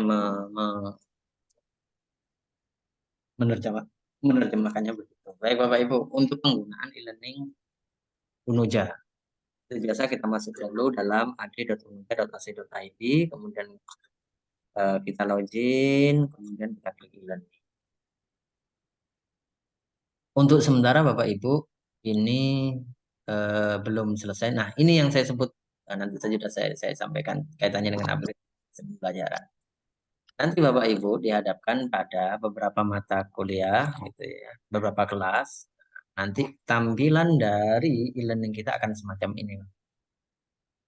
Nah, di sini yang kita maksud dengan memiliki minimal 4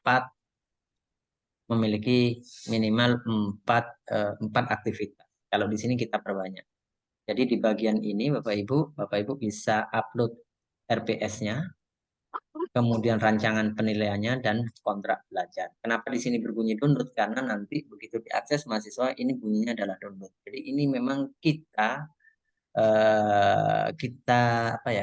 buka akses untuk mahasiswa. Jadi mahasiswa itu bisa tahu RPS-nya seperti apa, RPS mata kuliah kita itu seperti apa, rancangan penilaian kita itu seperti apa, dan kontrak belajarnya seperti apa.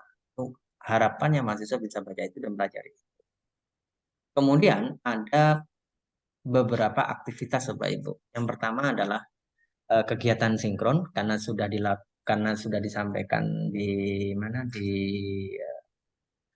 surat edaran Warek 1 itu bahwa kegiatan pembelajaran daring itu nanti menggunakan sistem sinkronus dan asinkronus. Nah, di bagian atas ini merupakan kegiatan sinkron Bapak Ibu. Sedangkan yang di bawah itu kegiatan sinkron. Sinkronnya kita gunakan Google Meet yang sudah disiapkan, kemudian asinkronnya kita gunakan bahan bacaan dan pengunggahan untuk tugas. Kita mulai dari sini dulu. Untuk kegiatan sinkron. Sinkron itu yang kita masukkan cuma ini Bapak. Sorry, belum. Kita hidupkan dulu ya. Hidupkan mode ubah. Kemudian kita masukkan. Itu teknis saja. Ubah pengaturan. Nah, di sini tempat kita meletakkan URL untuk Google Meet kita. Baru setelah itu kita simpan dan kembali ke archive. Di sini ada pengaturannya untuk kegiatannya mulai kapan sampai kapan dan dimulai jam berapa sampai jam berapa. Tinggal kita ubah saja, ini udah biasa Bapak Ibu. Kemudian saya rasa Bapak Ibu sudah tahu ya cara menggunakan Google Meet ya, cukup aja ke googlemeet.com, gitu. meet.google.com, kemudian copy link di situ, kemudian masukkan ke sini. Ya terlalu sulit. Kemudian di bawahnya Bapak Ibu, setelah kita masukkan itu, jadi perlu dihidupkan dan dimatikan. Di sini ada 2 kegiatan. 3 maksud saya, ada 3 kegiatan, yaitu rekaman kegiatan sinkron, daftar hadir, dan refleksi. Untuk rekaman ini, mohon maaf Bapak Ibu, Google Meet kita itu rata-rata tidak bisa digunakan untuk rekaman. Tapi Bapak Ibu bisa download atau menambahkan aplikasi eksternal di luar Google Meet untuk bisa merekam kemudian mengupload di Google Drive dan dimasukkan ke sini URL-nya. Kurang lebih seperti itu. Maka mahasiswa bisa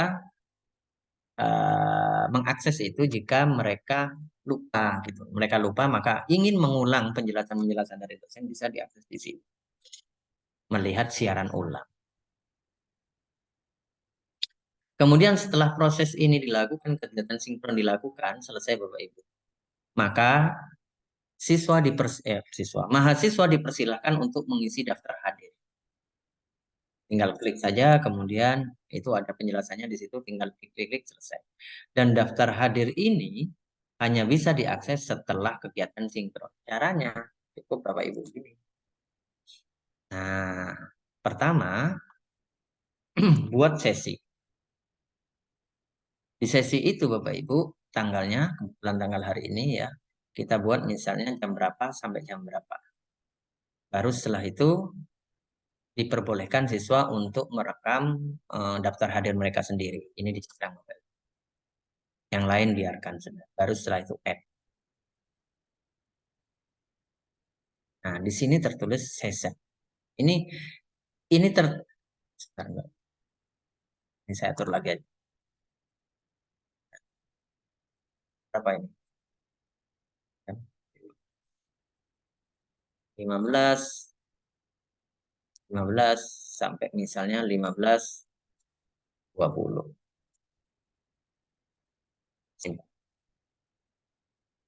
Nah, di sini terlihat, maka nanti ini disesuaikan dengan jam pelaksanaan Google Meet tadi, kegiatan sinkron tadi. Misalnya kegiatan itu dilaksanakan hari ini, jadi Google Meet bersama dengan mahasiswa, perkuliahan di Google Meet bersama mahasiswa itu dimulai jam 3.15 sampai jam 3.20. Masukkan aja di sini. Tapi selama pelaksanaan Google Meet, menurut pengalaman saya dan Pak Nur Hamid yang udah adik kemarin, ini tidak bisa diakses selama jam 3.15 sampai 3.20. Tapi daftar hadir ini bisa diakses setelah 3.21 hingga 10 menit kemudian.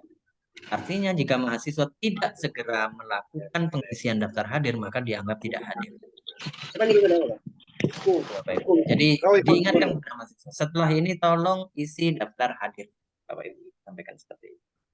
Isi daftar hadir karena 10 itu waktunya hanya 10. Setelah itu nggak bisa diakses lagi, maka dia dianggap tidak hadir. Karena apa? Statusnya di sini saya setting hanya 2. Hadir dia dapat angka 1, poin 1, sedangkan untuk absen dia dapat poin. Gitu Bapak Ibu. Nanti tinggal kita ekspor saja di akhir perkuliahan nanti, di semester berapa, di akhir semester. Di mana? Di export. Oke, nanti download dalam bentuk itu Bapak Ibu. Mudah ini, sangat mudah banget. Terus kemudian Tak ngerti aja PP ngirim nih. Pengisian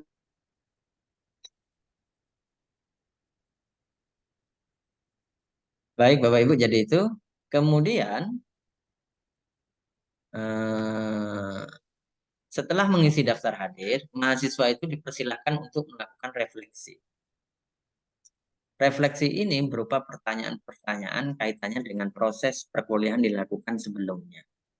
Itu ada dosen yang mengirim ke saya hasil refleksinya. Dia mendapatkan nilai berapa begitu untuk instrumen pertama itu dia.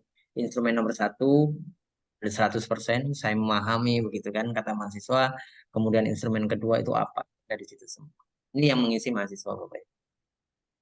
Kemudian bahan bacaan nanti, bahan bacaan yang yang disusun oleh dosen untuk kemudian diupload di link tertentu oleh Google Drive atau apa saja yang mudah diakses oleh mahasiswa, baru linknya yang dimasukkan ke sini. Jadi bukan Bapak Ibu yang upload PDF, upload Word ke sini, bukan, tapi linknya saja agar tidak terlalu berat ke ini.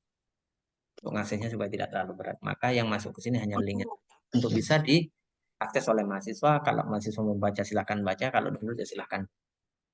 Kemudian yang terakhir nanti adalah Bapak Ibu bisa menugaskan mahasiswa. Nah, ini yang penting, nanti di sini kami bisa merekam kaitannya dengan proses pembelajaran yang dilakukan oleh Bapak Ibu berbentuk rekaman itu. Misalnya kalau makalah, terus kemudian deskripsi prototipe atau apa bisa masukkan di sini. Kami bisa mengakses itu agar jika ada permintaan di akhir semester, pertengahan atau awal semester kaitannya dengan pengisian aplikasi IKU-IKU, itu kita bisa segera mengisinya, mengupdate tanpa mengganggu aktivitas Bapak Ibu karena kita bisa ambil dari. Begitu juga dengan pertemuan yang kedua. Pertemuan ketiga, pertemuan mirip ini Bapak, sama semua sampai pada UTS. Di UTS Bapak Ibu diberi 2 pilihan, unggah tugas atau UTS secara soal. Jadi Bapak Ibu bisa membuat soal di sini, menyusun soal di sini, kemudian menentukan opsi A, B, C, pilihan ganda itu Bapak. Sedangkan kalau ini misalnya buat makalah untuk diupload, nah itu ada 2 ini Bapak Ibu. Setelah itu silahkan daftar hadir UTS, itu mahasiswa dipersilahkan. Sama tadi prosesnya. UTS ini diselenggarakan mulai kapan sampai kapan. Ini ada di sini. Begitu juga dengan yang UAS paling bawah. Nah, di UAS ini juga ada 2. Itu penjelasan singkat kaitannya dengan penggunaan e-learning Bapak Ibu. Kalau memang ada yang tidak jelas, silahkan ditanyakan, mumpung ini belum akhiri. Kalau memang nanti diakhiri, terus kemudian ada kesulitan, silahkan hubungi kami di LPIP setelah setelah masa liburan. Baik, itu saja dari saya, Bapak Ibu. Saya kembalikan ke Bu Astuti. Silakan Bu Dokter. Siap, siap, Pak Kris. Terima kasih. Selanjutnya kami beri waktu, ini masih ada waktu. Kita akhiri sampai 15.30 ya, Pak Kris ya. Monggo Bapak Ibu, jika ada hal yang ditanyakan tadi terkait penyusunan LPS dan juga teknis pembelajaran melalui sistem e-learning. Adakah yang ditanyakan Bapak Ibu? Sudahkah membuka aplikasi AD Unujanya? Oh iya Pak Jus, ini sambil lalu menunggu teman-teman bertanya, saya baru saja membuka,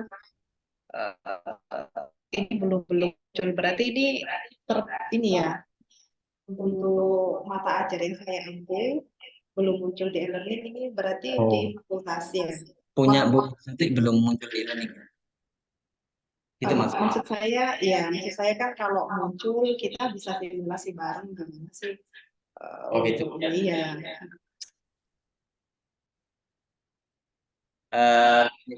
Jadi saya teman-teman PDSI saat ini yang bisa yang bisa dikerjakan itu hanya dari Fakultas Sosial Humaniora karena teman-teman di Sosum itu sudah selesai plotting kelas. Sekarang masih penggarapan untuk fakultas-fakultas yang lain. Dimohon bersabar Bapak Ibu, nanti kita informasikan lebih lanjut kaitannya dengan plotting kelas karena bukan di wilayah kami di LWIB untuk plotting kelasnya. Sedangkan PDSI itu bersama dengan fakultas dan prodi untuk melakukan plotting kelas. Jadi kalau memang punya saya belum muncul ini, itu bukan di kita tapi di PDSI dan di PS. Kemudian ada kalau misalnya linknya menggunakan Zoom, bagaimana kemarin saya coba jadinya error. Yang error yang mana? Atau ininya? Atau limit? Wah, itu Pak Fahrudin. Monggo, silakan Pak Fahrudin.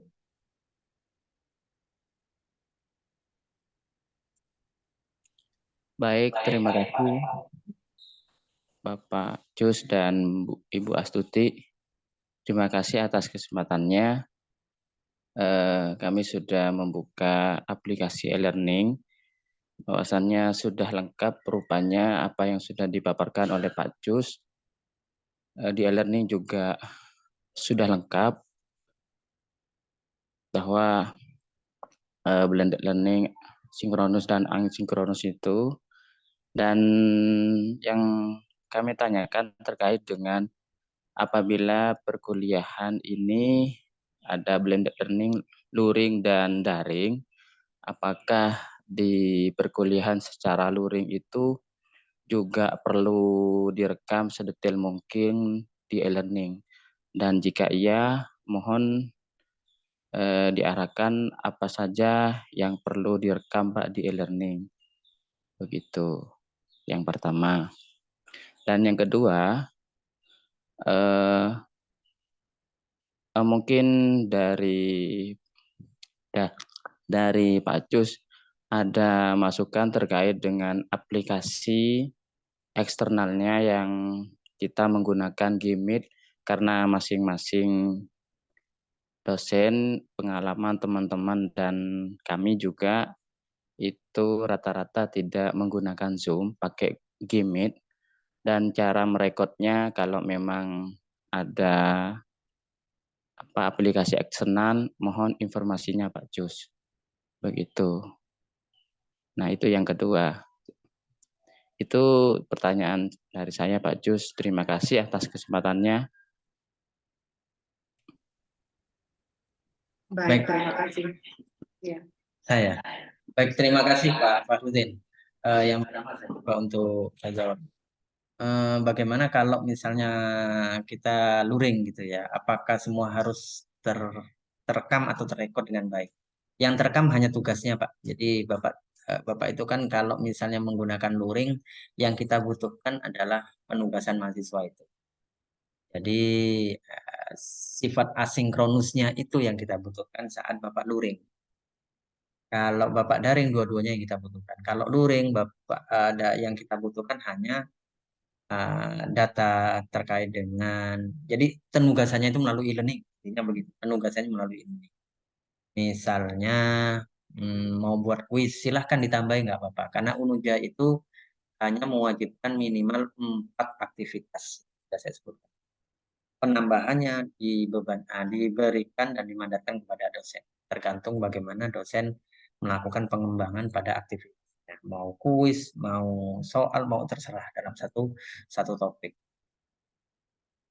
Itu yang pertama. Jadi sekali lagi bahwa kalau memang kita mau pakai luring, monggo silakan nggak apa-apa karena memang kebijakannya begitu. Kalau mau daring boleh, luring juga boleh. Kalau luring, bagaimana cara kita agar terekam dengan baik? Cukup penugasannya saja di-upload oleh mahasiswa melalui e-learning agar kami juga agar kita juga bisa merekam gitu aktivitas Bapak Ibu. Gitu. Dan keistimewaan lain dari penggunaan e-learning ini, katanya Bapak Ibu, saya juga belum pernah mencoba, kata teman-teman di kepegawaian, itu bisa dilaporkan. Aktivitas kita itu bisa dilakukan untuk TKD. Jadi dengan satu aplikasi kita sudah bisa melakukan banyak hal bisa lakukan tatap muka, bisa lakukan penugasan secara terstruktur, melalui penugasan mandiri tadi, terus kemudian pelaporan BKD juga bisa menggunakan ini. Cuman bagaimana caranya? Nanti insya Allah di akhir semester kita akan ketemu lagi untuk kembali kami sosialisasikan cara melaporkannya ke BKD. Gitu. Terus yang kedua, untuk aplikasi saya kurang paham Pak, karena kalau saya biasanya merekam layar gitu aja, hanya merekam layar, saya pakai Windows dan G udah rekam.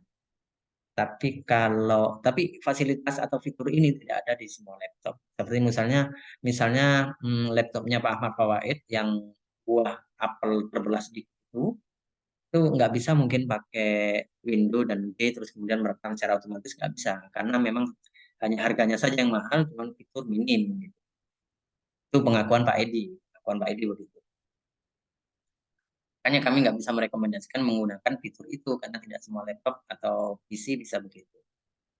Di chat itu Pak Perkon sudah menyampaikan kaitannya dengan aplikasinya apa saja. Itu Pak Perkon pengalaman pakai itu silahkan monggo diadaptasi atau dipakai juga nggak apa-apa, monggo silahkan. Jadi bisa direkam screen, direkam screen dengan suaranya.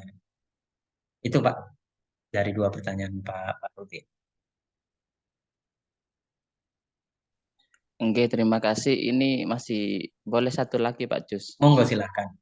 Silakan Pak Rojabi, sabar ya Pak Rojabi. Allah selalu menunggu. Terkait dengan presentase, kalau tadi saya tangkap minimal ada 4 aktivitas di e-learning nggih. Jadi aktivitas yang dimaksud minimal 4 aktivitas ini di pertemuan 1 itu dalam lengkap Pak, berarti Pak daring nggih per 1 pertemuan, atau keempat-empatnya luring lengkap begitu, atau Ya, bagaimana? jadi begini Pak, standarisasi UNUJA itu minimal dalam satu topik atau satu tatap muka memiliki 4 aktivitas. Dari e-learning yang sudah kita punya, keempat-empatnya sudah ada masuk Pak. Mulai dari kegiatan sinkron, refleksi, bahan bacaan, dan unggah. Surat itu kan hanya 4 itu. Sinkron, kegiatan sinkron, refleksi, bahan bacaan, dan unggah pertemuan, unggah tugas. Keempat-empatnya sudah masuk. Jadi cukup mengikuti ini sudah sesuai dengan standar yang diinginkan oleh UNUJA. Perkara nanti misalnya ada penambahan, kata Pak Rojabi, tidak jadi persoalan. Pak Rojabi begitu. Tidak jadi persoalan. Misalnya mau menambahkan kuis, mau menambahkan apa, sifatnya sinkronus ya taruh aja di atas. Kalau sifatnya asinkronus taruh aja di bawah. Itu nanti sambil udah adik nanti bisa sendiri kok Pak. Begitu Pak. Jadi 4 maksudnya itu khusus yang daring aja Pak, yang di e-learning. E-learning memuat minimal 4 aktivitas dalam satu pertemuan, yaitu kegiatan sinkron, refleksi, bahan bacaan, dan unggah. Yang daftar hadir tidak masuk dalam itu. Sinkron pun itu wajib direkam dan wajib juga tidak direkam. Boleh direkam, boleh tidak. Di semester ini. Hanya ke depan, insya Allah, mudah-mudahan bisa diwajib. Mudah-mudahan begitu. Itu Pak Hudin. Oke, terima kasih banyak Pak Jus. Ini Pak Rojabi. Pak Rojabi sepertinya. Silakan Pak Rojabi. Kok sudah menghilang Pak Rojabi? Terima kasih Kak Seto dan Pak Aril. Baik Pak Rojab. Nah, ini hanya permohonan saja Pak Oke, Jus. siap. Supaya teknis-teknis terkait dengan e-learning dan dedek bengek lainnya itu bisa disampaikan kepada mahasiswa. Siap. Supaya nanti tidak yang berhadapan langsung terkait dengan kesulitan-kesulitan itu bukan dosennya, Ya, dengan mahasiswa gitu ya. Nah, jadi jangan mengorbankan dosennya gitu Pak Jus. Baik, Saman sibuk kan? Saya tahu, Saman nggak mau kan? Gitu. Jadi biar nanti mahasiswa itu paham, pemahamannya seragam, ya gitu. Dan juga di samping itu, karena ini adalah sebuah instruksi dari Warek ya, maka kita berharap segala macam berkaitan dengan perangkat seperti bandwidth atau apa namanya itu, Pak Furkon yang paham itu, sebagai orang FT, itu bisa ditingkatkan dan disegerakan. Biar kita ketika menjelaskan juga membantu Pak Cus menjelaskan kepada mahasiswa itu tidak diserang gitu ya. Tidak diserang dengan hanya karena persoalan teknis-teknis yang apa ya yang lelet seperti itu. Terima kasih Pak Cus, luar biasa keren. Saya sangat mendukung di dunia dan di akhirat. Baik, terima kasih Pak Rojabi. Saya tanggapi. Terkait dengan sosialisasi kepada mahasiswa, Pak Rojabi belum ke situ, Bu Tuti sudah ngomong itu, Pak. Sosialisasikan Pak. Jadi udah gini Pak, gini. Itu Pak Rojabi. Terima kasih atas sarannya Pak Rojabi.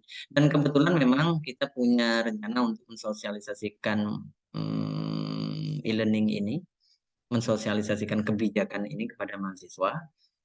Teman-teman mahasiswa itu libur. Jadi santri-santri pulang, mereka kan biasanya pegang HP atau laptop di rumah itu. Jadi Allah terakomodir semua.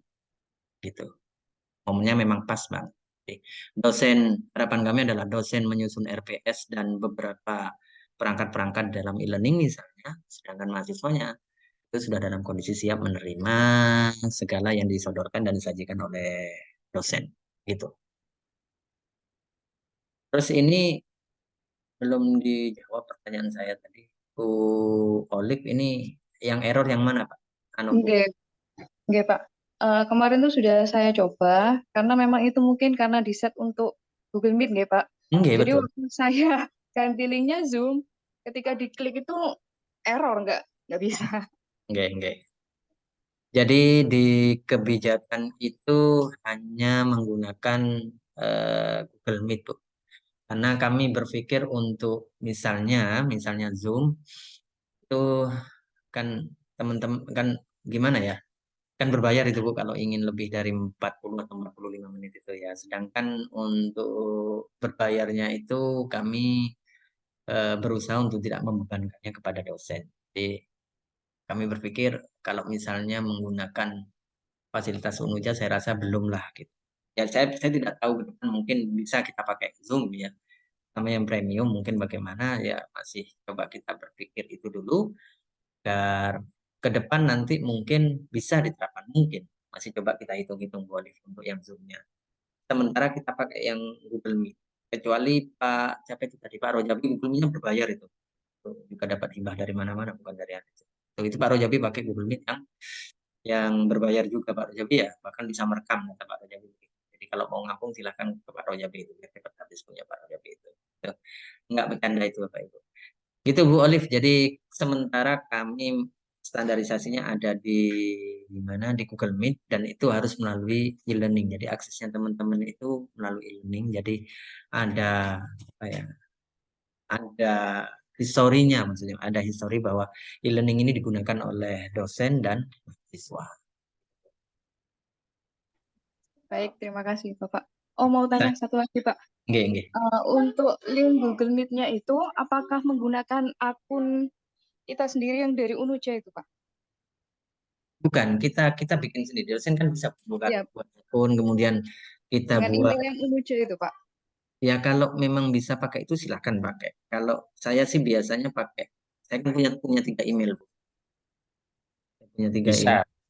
Bisa yang itu juga bisa. Soalnya kan kalau link Google Meet itu sekarang juga sama dibatasi 1 jam saja. Oh gitu. Iya, kalau tidak langganan. Oh gitu, nggih. Saya hanya pakai satu email saja Bu, untuk itu. Kemudian nanti begitu mau saya ambil linknya saja saya masukkan ke e-learning. Alhamdulillah selama ini tidak ada masalah dari satu pertemuan kemarin. Terus kemudian kemarin yang cerita ke saya Pak Nur Hamid juga nggak ada masalah. Bahkan di share ke saya itu refleksinya bagus. Kecuali saya masih merasa kebingungan setelah mengikuti perkuliahan. Gitu. Ada refleksinya ada yang begitu bunyinya. Itu masih kebingungan dan alhamdulillah Pak Nur Hamid segera menindaklanjuti bahwa memang ada beberapa hal yang sesuai dan itu ditindaklanjuti. Maksud dari refleksi itu agar kita juga bisa mengerti dan memahami suara-suara mahasiswa kaitannya dengan materi itu mereka pahami atau tidak. Itu juga perlu kita kawal. Selama ini kan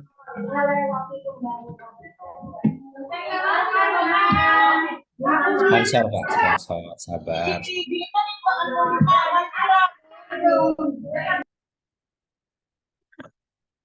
Apa-apa. Jadi itu Bu Olive, udah hilang saya tadi. Jadi itu Bu Olive. Terima kasih banyak. Mungkin ada lagi, Bu Olive silahkan. Sudah cukup Pak, terima kasih Oke, banyak. baik. Oke, jadi mohon maaf Bu Olive, nggih, sementara kita pakai Google Meet dulu, dan itu yang diakui sebagai aktivitas perkuliahan blended learning menggunakan sistem namanya sinkronus Muja. Sementara pakai Zoom-nya belum. Gitu. Jadi tetap harus pakai Google Meet. Kalau pakai Zoom, kita nggak bisa merekam itu. Maksudnya nggak bisa merekam historinya maksudnya. Gitu. Mohon izin Bapak. Oke, monggo silahkan Ya, Pak Herdi. terima kasih atas kesempatannya. Berkaitan dengan Google Meet ini, apakah untuk semua mata kuliah seperti mata kuliah umum maupun mata kuliah apa itu semua mata kuliah intinya? Nggih. Sudah, sampun. Itu aja, Pak. Nggih, Pak. Siap. Terima kasih, Pak. Saya manggilnya Pak siapa nih? Salam kenal, Pak Herdi, nggih? Siap, Berdi Bapak dari Prodi Hukum. Oke, siap. Terima Nggih, kasih, siap. Pak Herdi. Nggih. Salam kenal. Saya Pak Usman Muali, Pak Rojabi, biasanya panggil saya Pak Gus. Oke, siap Bapak. Pak Herdi, jadi begini, seluruh mata kuliah memang digunakan untuk itu, Pak, untuk menggunakan itu. Dan lagi yang kemarin sempat kita sampaikan ke pimpinan bahwa jika dosen memiliki atau mengampu satu mata kuliah terhadap beberapa kelas, misalnya Herdi ini ngampu mata kuliah hukum konstitusi misalnya, saya nggak tahu apakah ada, itu saya nggak tahu karena saya bukan orang hukum. Hukum konstitusi di kelas 2A dan 2B itu bisa dijadikan satu, Pak, nggak apa-apa. Jadi dalam satu waktu Bapak bisa menyelesaikan 2 tugas sekaligus. Itu sama halnya dengan mendayung, apa gitu katanya, terlampaui 3 pulau terlampaui, kata Pak Wain begitu. Jadi diperbolehkan, Pak. Misalnya ini saya itu menerima tugas dari teman-teman prodi itu di FAI itu, di PAI saya ngajar statistik pendidikan, di PBA saya ngajar statistik pendidikan. Di PBA itu semester 3, sedangkan di PAI saya semester 3A. Saya melihat jadwal teman-teman di 3A dan di PBA dan PAI itu. Saya akan carikan hari dan jam yang mereka tidak punya jam kuliah. Jadi nggak ada crash. Saya itu sendiri yang Pak. Jadi saya berupaya agar saya atur sendiri agar mahasiswa tidak mengalami kesulitan. Saya jadikan satu di e-learning. Ketemu waktu itu hari Sabtu depan ini, teman-teman PBA semester 3 dan teman-teman PAI semester 3A itu hari Sabtu jam 9 sampai jam 10.20 itu nggak ada kuliah. Di e-learning saya cantumkan itu, di e-learningnya PBA 3 semester 3 dan e-learningnya PAI semester 3A saya cantumkan link Google Meet yang sama. Saat mereka akses itu, mereka akan bertemu di satu ruang virtual. Tapi sebelumnya saya sampaikan kepada koordinator kelas itu, Mas, Mbak, kita ketemu jam ini hari ini di Meet, silahkan linknya diakses. Saya sampaikan juga itu ke kelas satunya. Mohon sampaikan juga kepada mahasiswa yang lain agar tidak putus komunikasi. Saya begitu, Pak. Jadi memang agak repot, ya memang butuh waktu karena memang ini cara kita melayani mahasiswa. Begitu, Pak Herdi. Pak Herdi ngampu mata kuliah mata kuliah umum kan, MKWU. Iya, Pak. Oh, apa, Pak? Bukan, mohon maaf. Mata kuliah apa itu khusus ya bahasanya ya? Mata kuliah dasar. Mohon maaf, mata kuliah dasar. Oke, baik. Keprodian berarti, Pak. Nggih, siap. Oke, siap. Oke. Jadi itu Pak Herdi, mungkin ada pertanyaan lain mungkin. Pak Tus, masuk. Monggo silahkan Pak Burkon. Tadi karena tutorial terkait dengan e-learning itu mungkin bisa dibuatkan tutorial praktis Pak Tus, seperti dulu dibuatkan PDSI ya, mungkin rekan-rekan PDSI. buatkan aja karena kan tadi ada referensi juga. Pengalaman saya belum pernah gunakan itu. Kalau presensi sudah pernah. Tentu kan semua dosen punya pengalaman berbeda-beda. Barangkali setiap fitur-fitur itu yang memang diwajibkan, nanti misalkan Google Meet dan lainnya dibuatkan aja mungkin panduan tutorial, nanti diupload ke YouTube-nya Unja, di-share ke dosen dan di-share ke mahasiswa juga saya kira. Itu juga penting. Nah, kemudian kalau yang pakai Google Meet, kalau yang dulu pengalaman saya yang waktu pakai emailnya Unja bisa direkam. Sekarang sudah tidak bisa. Sekarang sudah tidak bisa karena kabarnya sudah tidak berlangganan, dalam artian sudah tidak gratis. Kalau dulu kan gratis.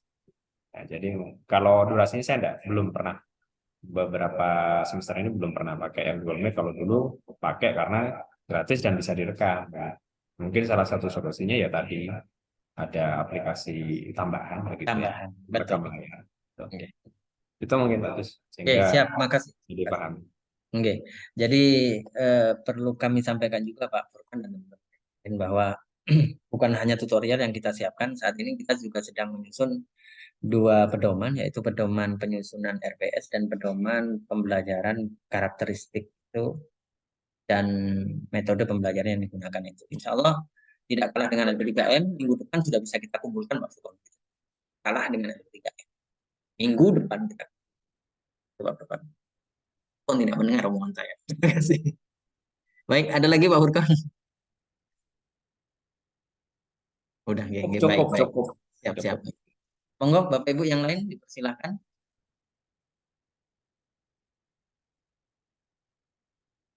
Honor semoga naik juga Pak. Amin. Mohon maaf Pak Fahruddin, untuk honor dan lain sebagainya bukan wilayah kami. Jadi kami mengerjakan apa yang menjadi bagian kami. Kalau honor mudah-mudahan ya, mudah-mudahan. Semoga saja.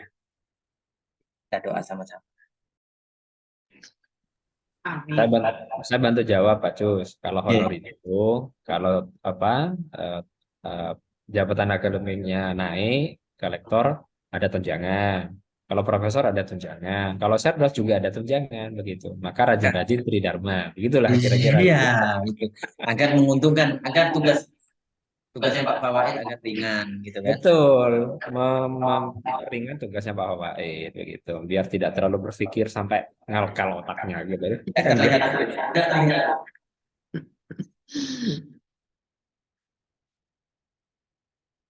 Nah, gimana Pak Cus, kita akhiri mungkin ya. Iya, Bapak Ibu dosen yang belum mengisi absen silahkan diisi dulu. Linknya sudah ada di kolom komentar. Sudah tidak ada yang ditanyakan lagi Bapak Ibu? Baik, jika tidak ada, Oh gini Bu Tuti, kalau misalnya ada pertanyaan, hari ini tidak mungkin pertanyaan, kemudian di lain hari ada pertanyaan, silakan ke ruang LPIP. Siap. Kita buka mulai jam 9 sampai jam 3. Lebihnya kita tutup lagi. Siap Pak Cus. Oke, begitu Bapak Ibu, mengingat ini rangkaian kegiatan sosialisasi sudah selesai, barangkali kita akhiri acara pada sore hari ini. Ada doa dulu kan? Siapa yang mau doa? Oh iya, minta tolong. Sayadi. Oke, untuk doa kami minta tolong kepada Bapak Sayadi. Ya betul ya. Apakah berkenan Bapak untuk berdoa sebelum kita tutup? Kayaknya nggak ada. Bismillah.